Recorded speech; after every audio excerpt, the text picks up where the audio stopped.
ಇವತ್ತಿನ ವಿಡಿಯೋದಲ್ಲಿ ನಾನು SSP ಸ್ಕಾಲರ್ಶಿಪ್ನ ಯಾವ ಥರ ಅಪ್ಲೈ ಮಾಡಬೇಕು ಅಂತ ತಿಳಿಸ್ಕೊಡ್ತಾ ಇದ್ದೀನಿ. ಮೊದಲಿಗೆ ಗೂಗಲ್ ಕ್ರೋಮಲ್ಲಿ ಹೋಗಬೇಕು. ಇಲ್ಲಿ SSP ಅಂತ ಟೈಪ್ ಮಾಡಿ.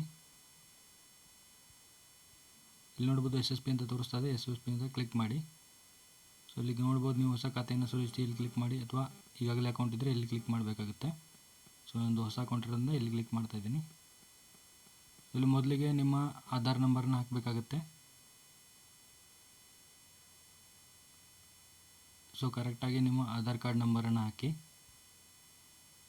ನಂತರದಲ್ಲಿ ವಿದ್ಯಾರ್ಥಿಯ ಆಧಾರ್ನಲ್ಲಿರುವಾಗೆ ಹೆಸರನ್ನು ನಮೂದಿಸಿ ಅಂತಿದೆ. ನಿಮ್ಮ ಆಧಾರ್ ಕಾರ್ಡ್ದಲ್ಲಿ ಯಾವ ಥರ ಇದೆಯೋ ಅದೇ ಹೆಸರನ್ನು ಹಾಕಬೇಕು. So capital letter, small letter ಯಾವ ಥರ ಇತ್ತು ಅದು ಹಾಕಬೇಕು. ಇಲ್ಲಿ ಜೆಂಡರ್ನ ಆಯ್ಕೆ ಮಾಡ್ಕೋಬೇಕು. ಸೊ ಇಲ್ಲಿ ಕ್ಯಾಪ್ಚರ್ ಕೋಡ್ನ ಹಾಕಬೇಕಾಗುತ್ತೆ. ಸೊ ಹೆಸರಲ್ಲಿ ಮಿಸ್ಟೇಕ್ ಆದರೆ ಇದು ತಗೊಳ್ಳೋದಿಲ್ಲ. ಇಲ್ಲಿ ಮಾರ್ಕ್ ಮೇಲೆ ಕ್ಲಿಕ್ ಮಾಡಿಬಿಟ್ಟು ಮುಂದುವರಿಸಿ ಅಂತ ಕ್ಲಿಕ್ ಮಾಡಿ. ಇಲ್ಲಿ ನೋಡ್ಬೋದು ನಿಮ್ಮ ಫ್ಯಾಮಿಲಿ ID ಓಪನ್ ಆಗಿದೆ. ಇಲ್ಲಿ ನಿಮ್ಮ ರೇಷನ್ ಕಾರ್ಡ್ ನಂಬರು, ರೇಷನ್ ಕಾರ್ಡ್ದಲ್ಲಿ ಇರುವಂಥವ್ರ ಎಲ್ಲ ಸದಸ್ಯರು ಇಲ್ಲಿ ಬರ್ತಾರೆ. ಸೊ ಇಲ್ಲಿ ಸೆಲೆಕ್ಟ್ ಮಾಡ್ಕೊಳ್ಳಿ ನಿಮ್ಗೆ ಏನಾಗಬೇಕು ಇವರು ಅಂತ. ಫಾದರು, ಮದರು, ಬ್ರದರು ಸೆಲೆಕ್ಟ್ ಮಾಡ್ಕೊಂಡ ತಕ್ಷಣ ಇಲ್ಲಿ ಮುಂದುವರಿಸಿ ಮೇಲೆ ಕ್ಲಿಕ್ ಮಾಡಿ. ಸೊ ಇವಾಗ ಇಲ್ಲಿ ನಿಮ್ಮ ಕಾಂಟ್ಯಾಕ್ಟ್ ಇನ್ಫಾರ್ಮೇಷನ್ ಕೇಳುತ್ತೆ. ಇಮೇಲ್ ID ಮತ್ತು ನಿಮ್ಮ ಮೊಬೈಲ್ ನಂಬರನ್ನು ಹಾಕಬೇಕಾಗುತ್ತೆ. ಸೊ ನಿಮ್ಮ ಮೊಬೈಲ್ ನಂಬರ್ಗೆ ಒಂದು ನಂಬರ್ ಬರುತ್ತೆ, ಯೂಸರ್ ನೇಮ್ ಅದು.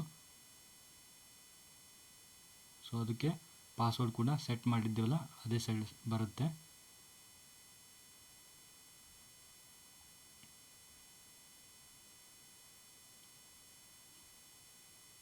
ಸೊ ಇಲ್ಲಿ ಸಲ್ಲಿಸಿ ಮೇಲೆ ಕ್ಲಿಕ್ ಮಾಡಿ. OTP ಬರುತ್ತೆ, OTP ಮೇಲೆ ಕ್ಲಿಕ್ ಮಾಡಿ.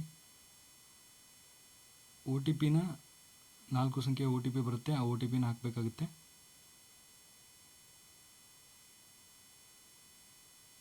ಇಲ್ಲಿ ಇಂಪಾರ್ಟೆಂಟ್ ಅಂದರೆ ನೀವು ಒಂದೇ ನಂಬರಿಂದ ಒಂದೇ ಅಕೌಂಟ್ ಮಾಡೋಕ್ಕೆ ಸಾಧ್ಯ ಇರುತ್ತೆ, ಮತ್ತು ಇನ್ನೊಂದು ಅಕೌಂಟ್ ಬರಲ್ಲ, ಬೇರೆ ನಂಬರಿಂದ ಮಾಡಬೇಕಾಗುತ್ತೆ. ಇಲ್ಲಿ ಪಾಸ್ವರ್ಡ್ನ ಸೆಟ್ ಮಾಡ್ಕೊಳ್ಳಿ. ಪಾಸ್ವರ್ಡ್ನ ಸೆಟ್ ಮಾಡುವಾಗ ಯಾವಾಗಲೂ ಒಂದು ಕ್ಯಾಪಿಟಲ್ ಲೆಟ್ರು, ಈ ಉಳಿದಿದ್ದು ಸ್ಮಾಲ್ ಲೆಟ್ರು, ಒಂದು ಡಿಜಿಟು, ಒಂದು ಸ್ಪೆಷಲ್ ಕ್ಯಾರೆಕ್ಟರ್ನ ಕೊಡಬೇಕು. ಸಲ್ಲಿಸಿ ಮೇಲೆ ಕ್ಲಿಕ್ ಮಾಡಿ. ಇಲ್ಲಿ ನೋಡ್ಬೋದು ಧನ್ಯವಾದಗಳು ಅಂತ ತೋರಿಸ್ತಾ ಇದೆ. ನಿಮ್ಮ ಆಧಾರ್ ಸಂಖ್ಯೆ ನಿಮ್ಮ ಬ್ಯಾಂಕ್ ಖಾತೆಯಿಂದ ಜೋಡಣೆ ಮಾಡಲಾಗಿದೆ ಅಂತ ಬಂದಿದೆ. ಸೊ ಇಲ್ಲಿ ಲಾಗಿನ್ ID ಮೇಲೆ ಕ್ಲಿಕ್ ಮಾಡಿ, ಲಾಗಿನ್ ಆಗಿ. ಯಾಕಂದರೆ ನಿಮ್ಮ ಮೊಬೈಲ್ ನಂಬರ್ಗೆ ಮೆಸೇಜ್ ಬಂದಿರುತ್ತೆ, ಯೂಸರ್ ನೇಮು, ಪಾಸ್ವರ್ಡು. ಸೊ ಆ ಯೂಸರ್ ನೇಮು, ಪಾಸ್ವರ್ಡ್ನ ಹಾಕಿ ನೀವು ಇಲ್ಲಿ ಲಾಗಿನ್ ಮಾಡಬೇಕಾಗುತ್ತೆ.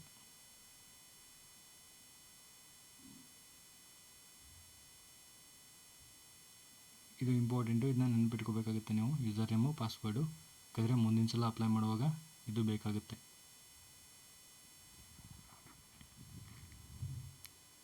ಸೊ ಇಲ್ಲಿ ನೋಡ್ಬೋದು ಪ್ಲೀಸ್ ಸಬ್ಮಿಟ್ ದ ಅಪ್ಲಿಕೇಶನ್ 2023-24 ಅಂತ ಬಂದಿದೆ. ಅಪ್ಲಿಕೇಶನ್ ಕ್ಲಿಕ್ ಮಾಡಿ ಇಲ್ಲಿ.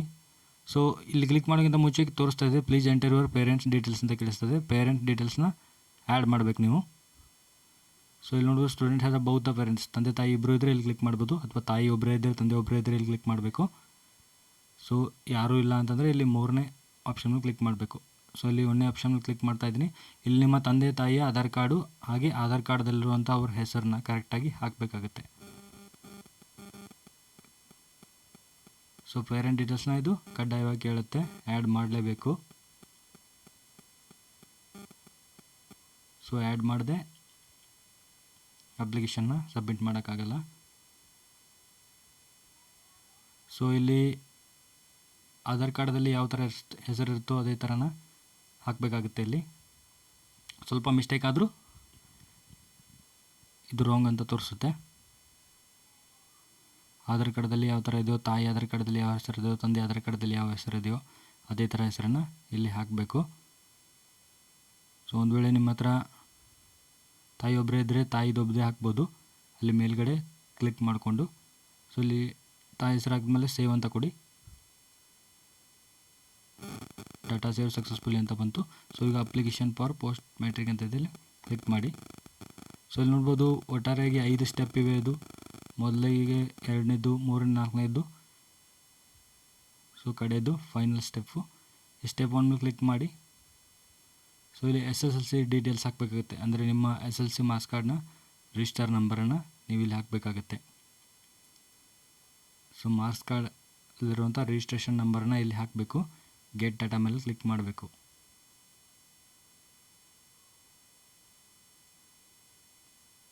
ಸೊ ಅದಾದ ನಂತರ ಕೆಳಗಡೆ ಬನ್ನಿ, ಎಸ್ ಅಂತ ಕೊಡಿ. ಇಲ್ಲಿ ಪ್ರದರ್ಶಿಸಲಾದ ಎಲ್ಲ ವಿವರಗಳು ಸರಿಯಾಗಿದೆಯಾ ಅಂತ ಎಸ್ ಅಂತ ಕೊಡಬೇಕು. ಇಲ್ಲಿ ಕಾಸ್ಟ್ ಇನ್ಕಮ್ನ ಆ್ಯಡ್ ಮಾಡಬೇಕಾಗುತ್ತೆ. ಸೊ SC/ST ಉಳಿದವ್ರಿಗೆಲ್ಲ ಕಾಸ್ಟ್ ಬೇರೆ ಇರುತ್ತೆ, ಇನ್ಕಮ್ ಬೇರೆ ಇರುತ್ತೆ. ಸೊ ಇನ್ನು ಉಳಿದವ್ರಿಗೆ ಕಾಸ್ಟ್ ಇನ್ಕಮ್ಮು ಒಂದೇ ಇದರಲ್ಲಿರುತ್ತೆ. ಸೊ ಒಂದೇ ಇದರಲ್ಲಿದ್ದವರು 2 ನಂಬರ್ ಅದೇ ಹಾಕಿ, ಕಾಸ್ಟ್ ಸರ್ಟಿಫಿಕೇಟ್ ನಂಬರು ಅದೇ ಬರುತ್ತೆ, ಇನ್ಕಮ್ ಸರ್ಟಿಫಿಕೇಟ್ ನಂಬರು ಅದೇ ಬರುತ್ತೆ. ಸೊ SC/ST ಹಾಗೆ ಆ ಥರ ಇದ್ದರೆ ಕಾಸ್ಟ್ ಸರ್ಟಿಫಿಕೇಟ್ ನಂಬರ್ ಬೇರೆ ಬರುತ್ತೆ, ಇನ್ಕಮ್ ಸರ್ಟಿಫಿಕೇಟ್ ನಂಬರ್ ಬೇರೆ ಬರುತ್ತೆ ಅವ್ರಿಗೆ. ಸೊ ಇಲ್ಲಿ caste certificate number, income certificate number ಒಂದೇ ಇರುತ್ತೆ. ಜನರಲ್ಲು, ಥರ್ಡ್ ಬಿ, ಥರ್ಡ್ ಎ ಏನು ಬರುತ್ತಲ್ಲ ಕ್ಯಾಟಗರಿ ಅವ್ರಿಗೆ.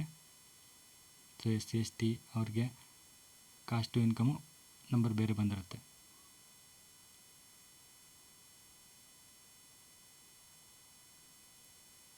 ಸೊ ಇಲ್ಲಿ ಚೆಕ್ ಅಂತ ಮೇಲೆ ಕ್ಲಿಕ್ ಮಾಡಿ. ಸುಮ್ಮನೆ ಡೀಟೇಲ್ಸ್ ಎಲ್ಲ ಅದೇ ಆಗಿದೆ, ಆಟೋಮೆಟಿಕ್ಕಾಗಿ ಫೀಲ್ ಆಗುತ್ತೆ.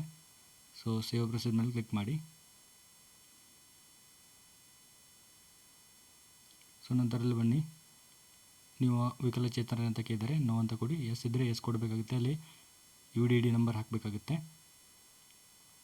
ಸೊ ಅಲ್ಲಿ ನಂತರ ಕೆಳಗಡೆ ಬನ್ನಿ, ಇಲ್ಲಿ ಬೆಳಗಾವಿ ನಿಮ್ಮ ಡಿಸ್ಟಿಕ್ಕು, ನನ್ನ ಡಿಸ್ಟಿಕ್ ನಾನು ಹಾಕ್ತಾಯಿದ್ದೀನಿ. ಸೊ ನಿಮಗೆ ಬರುವಂಥ ಡಿಸ್ಟಿಕ್ನ ಇಲ್ಲಿ ಹಾಕಬೇಕಾಗುತ್ತೆ. ಡಿಸ್ಟಿಕ್ಕು, ತಾಲೂಕು ಹಾಗೆ ವಿಧಾನಸಭಾ ಕ್ಷೇತ್ರ. ಸೊ ಈ ಪಿನ್ ಕೋಡು ಎಸ್ ಅಂತ ಕ್ಲಿಕ್ ಮಾಡಿ, ಸೇವ್ ಮೇಲೆ ಕ್ಲಿಕ್ ಮಾಡಿದ್ರೆ ಮೊದಲಿಗೆ ಸ್ಟೆಪ್ಪು ಕಂಪ್ಲೀಟ್ ಆಯಿತು. ಸೊ ಇವಾಗ ನೆಕ್ಸ್ಟ್ ಅಂತ ಇಲ್ಲೇ ಇದೆ, ನೋಡ್ಕೋಬೋದು. ಇಲ್ಲಾಂದರೆ ಡೈರೆಕ್ಟಾಗಿ ಇದರಲ್ಲಿ ಬನ್ನಿ. ಸೊ ಇಲ್ಲಿ ನೋಡ್ಬೋದು ಗ್ರೀನ್ ಕಲರ್ ತೋರಿಸ್ತದೆ, ಅಂದರೆ ಇದೆಲ್ಲ ಫೀಲ್ ಆಗಿದೆ, ಕರೆಕ್ಟಾಗಿದೆ ಅಂತ ಅರ್ಥ. ಸೊ ಇನ್ನು ಇಲ್ಲಿ ತೋರಿಸ್ತಾ ಇದೆ ನೋಡಿ ಸೆಕೆಂಡ್ ಸ್ಟೆಪ್ಪು. ಸೊ ಇಲ್ಲಿ ಇದು 3ನೇ ಸ್ಟೆಪ್ ಏನು ಗೊತ್ತಾ, ಇದು ಬೇರೆ ರಾಜ್ಯದವರಿಗೆ ಸಂಬಂಧಪಡುತ್ತೆ, ನಮಗೆ ಅವಶ್ಯಕತೆ ಬರಲ್ಲ ಇದು. ಈ ಅಟೆಸ್ಟೆಂಟ್ ಡೀಟೇಲ್ಸು ಇದು ಹೊರ ರಾಜ್ಯದಲ್ಲಿ ಏನಾದರೂ ಸ್ಟಡಿ ಮಾಡಿದರೆ ಅವ್ರಿಗೆ ಮಾತ್ರ. ಇನ್ನು ಹಾಸ್ಟೆಲ್ ಡೀಟೇಲ್ಸು ಇದು 4ನೇ ಸ್ಟೆಪ್ಪು. ಸೊ ಹಾಸ್ಟೆಲಲ್ಲಿ ಆ್ಯಡ್ ಆಗಿದ್ದರೆ ಅದನ್ನು ಡೀಟೇಲ್ಸ್ನ ಆ್ಯಡ್ ಮಾಡಬೇಕಾಗುತ್ತೆ ನೀವು, ಇಲ್ಲ ಅಂತಂದರೆ ರೆಗ್ಯುಲರ್ ಅಂತ ಹಾಕ್ಬೋದು. ಇದು ಫೈನಲ್ ಸ್ಟೆಪ್ಪು. ಸೊ ಇವಾಗ ಸೆಕೆಂಡ್ ಸ್ಟೆಪ್ ಮೇಲೆ ಕ್ಲಿಕ್ ಮಾಡ್ಕೋತಾ ಇದ್ದೀನಿ ನಾನು. ಸೊ ಇಲ್ಲಿ ಫೀ ಡೀಟೇಲ್ಸು ಆಮೇಲೆ ಸೇವ್ ಮೇಲೆ ಕ್ಲಿಕ್ ಮಾಡಬೇಕು. ಸೊ ನೀವು ಕೆಳಗಡೆ ಬಂದರೆ ಇಲ್ಲಿ ಎನ್ವಲ್ವ್ ಅಂತ ಕ್ಲಿಕ್ ಮಾಡಬೇಕು, ಮಾರ್ಕ್ಸು ನೋ ಅಂತ ಕೊಡಬೇಕು. ಇಲ್ಲಿ ನಿಮ್ಮ ಪ್ರೀವಿಯಸ್ ಇಯರ್ ಕಾಲೇಜ್ ಡೀಟೇಲ್ಸ್ನ ಆ್ಯಡ್ ಮಾಡಬೇಕಾಗುತ್ತೆ ನೀವು. ಸೊ ಇಲ್ಲಿ ಸೊ ಇಲ್ಲಿ ನಿಮ್ಮ ಪೂರ್ತಿಯಾಗಿ ಕಾಲೇಜ್ ಡೀಟೇಲ್ಸು ಆಮೇಲೆ ಅದರ ಅಡ್ರೆಸ್ಸು, ಸೊ ಅದನ್ನೆಲ್ಲ ಹಾಕಿ ಮಾರ್ಕ್ಸ್ಗಳನ್ನ ಹಾಕಬೇಕಾಗುತ್ತೆ ನಿಮ್ಮ ಪ್ರೀವಿಯಸ್ ಇಯರ್ದು. ಸೊ ನೀವು ಫಸ್ಟ್ ಇಯರ್ ಆಗಿದ್ದರೆ 10th ಡೀಟೇಲ್ಸ್ ಹಾಕಬೇಕಾಗುತ್ತೆ, ಅಥವಾ ಡಿಗ್ರಿ ಲೆವೆಲ್ ಆಗಿದ್ದರೆ PUC ಡೀಟೇಲ್ಸ್ ಹಾಕಬೇಕಾಗುತ್ತೆ. ಸೊ ಸೆಕೆಂಡ್ ಇಯರ್ ಆದರೆ ಫಸ್ಟ್ ಇಯರ್ ಡೀಟೇಲ್ಸ್ ಹಾಕಬೇಕಾಗುತ್ತೆ. ಸೊ ಪ್ರೀವಿಯಸ್ ಇಯರ್ಸ್ ಕೋರ್ಸ್ನ ಇಲ್ಲಿ ಆ್ಯಡ್ ಮಾಡಬೇಕು. ಸೊ ಇಲ್ಲಿ ಸೇವ್ ಮೇಲೆ ಕ್ಲಿಕ್ ಮಾಡಿ. ಸೊ ತದನಂತರದಲ್ಲಿ ಇಲ್ಲಿ ಬನ್ನಿ. ಸೊ ಇವಾಗ ತೋರಿಸ್ತಾ ಇದೆ ನೋಡ್ಬೋದು 3ನೇ ಸ್ಟೆಪ್ಪು. 1 ಸ್ಟೆಪ್ ಆಯಿತು, ಸೆಕೆಂಡ್ ಸ್ಟೆಪ್ ಆಯಿತು. ಸೊ ಇನ್ನು ಕೆಳಗಡೆ 3ನೇ ಸ್ಟೆಪ್ಪು, ಇದು ನಾಟ್ ರಿಕ್ವೈರ್ಡ್, ಕರ್ನಾಟಕ ರಾಜ್ಯದವ್ರಿಗೆ ಇದು ಅವಶ್ಯಕತೆ ಇಲ್ಲ. ಸೊ ಇಲ್ಲಿ ಹಾಸ್ಟೆಲ್ ಡೀಟೇಲ್ಸು ಇದನ್ನು ಆ್ಯಡ್ ಮಾಡಿ. ಇಲ್ಲಿ ನೋಡ್ಬೋದು ವಸತಿಯಲ್ಲಿ ವಿವರಗಳು ಎಸ್ ಅಂತ ಕೊಡಿ. ನೀವು ಡೇ ಸ್ಕಾಲರ್ ಆಗಿದ್ರೆ ಅಂದರೆ ಹಾಸ್ಟೆಲ್ ಉಳ್ಕೊಂಡಿಲ್ಲ ಅಂತಂದರೆ ಎಸ್ ಅಂತ ಕ್ಲಿಕ್ ಮಾಡಿ, ಸೇವ್ ಮೇಲೆ ಕ್ಲಿಕ್ ಮಾಡಿ. ನೋ ಅಂತ ಕೊಟ್ಟರೆ ಹಾಸ್ಟೆಲ್ ಡೀಟೇಲ್ಸ್ ಎಲ್ಲ ಆ್ಯಡ್ ಆಗುತ್ತೆ ಅಲ್ಲಿ. ಇನ್ನು ಕಡೆಯದಾಗಿ final step preview and submit ಅಂತ ಕೊಟ್ಟಿದ್ದಾರೆ. ಸೊ ಇಲ್ಲಿ ಎಲ್ಲ ಡೀಟೇಲ್ಸ್ ಎಲ್ಲ ಕರೆಕ್ಟ್ ಆಗಿದೆಯೋ ಅಂತ ಚೆಕ್ ಮಾಡ್ಕೊಳ್ಳಿ. ಇದಕ್ಕೆ ಮುಂಚೆ ನೀವು KYC ಮಾಡಬೇಕಾಗುತ್ತೆ. ಸೊ ನಿಮ್ಮ ಆಧಾರ್ ಕಾರ್ಡ್ ನಂಬರ್ ಹಾಕಿ ಅದಕ್ಕೊಂದು OTP ಬರುತ್ತೆ, ವೆರಿಫೈ ಮಾಡಬೇಕಾಗುತ್ತೆ. ಸೊ KYC ವೆರಿಫೈ ಆದಮೇಲೆ ನಿಮಗೆ ಅರ್ಜಿಯನ್ನು ಸಬ್ಮಿಟ್ ಮಾಡೋಕ್ಕೆ ಅವಕಾಶ ಇರುತ್ತೆ. ಸೊ ಇಲ್ಲಿ apply for post matrix scholarship click ಮಾಡಿ.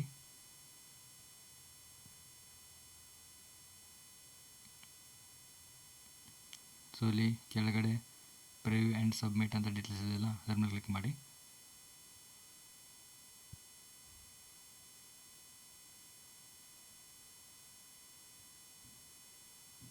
ಸೊ ಇಲ್ಲಿ ಪ್ರಿವ್ಯೂ ಆದಮೇಲೆ ಇದರಲ್ಲಿ ಏನಾದರೂ ಮಿಸ್ಟೇಕ್ ಇದ್ದರೆ ಸರಿ ಮಾಡ್ಕೊಳ್ಳಿ, ಇಲ್ಲ ಅಂತಂದರೆ ಸಬ್ಮಿಟ್ ಕೊಡಿ. ಸೊ ಇಲ್ಲಿ ನೋಡ್ಬೋದು ನಾನು ಸಬ್ಮಿಟ್ನ ಕೊಡ್ತಾಯಿದ್ದೀನಿ. ಮಾರ್ಕ್ ಮೇಲೆ ಕ್ಲಿಕ್ ಮಾಡ್ಕೊಂಡು ಸಬ್ಮಿಟ್ ಮೇಲೆ ಕ್ಲಿಕ್ ಮಾಡಿ. ನೀವು ಇಲ್ಲಿ ಅಪ್ಲಿಕೇಶನ್ ಸಬ್ಮಿಟೆಡ್ ಸಕ್ಸಸ್ಫುಲಿ ಅಂತ ಬಂದಿದೆ. ಸೊ ಇದನ್ನು ಅಕ್ನಾಲಜ್ಮೆಂಟ್ನ ತೆಗೆದಿಟ್ಕೊಳ್ಳಿ, ಪ್ರಿಂಟ್ ಅಕ್ನಾಲಜ್ಮೆಂಟ್ ಕ್ಲಿಕ್ ಮಾಡಿ. ಈ ಒಂದು ಪ್ರಿಂಟ್ನ ತೆಗೆದಿಟ್ಕೊಂಡು ನಿಮ್ಮ ಕಾಲೇಜ್ಗೆ ಸಬ್ಮಿಟ್ ಮಾಡಿ. ನೋಡಿದ್ರಲ್ಲ ವೀಕ್ಷಕರೇ ಯಾವ ಥರ ಅಪ್ಲಿಕೇಶನ್ ಹಾಕಿದ್ವಿ ಅಂತ. ಸೊ ನೀವು ಇದೇ ಥರ ಅರ್ಜಿ ಸಲ್ಲಿಸಿ ನಮ್ಮ ಚಾನಲ್ನ ಸಬ್ಸ್ಕ್ರೈಬ್ ಮಾಡಿ.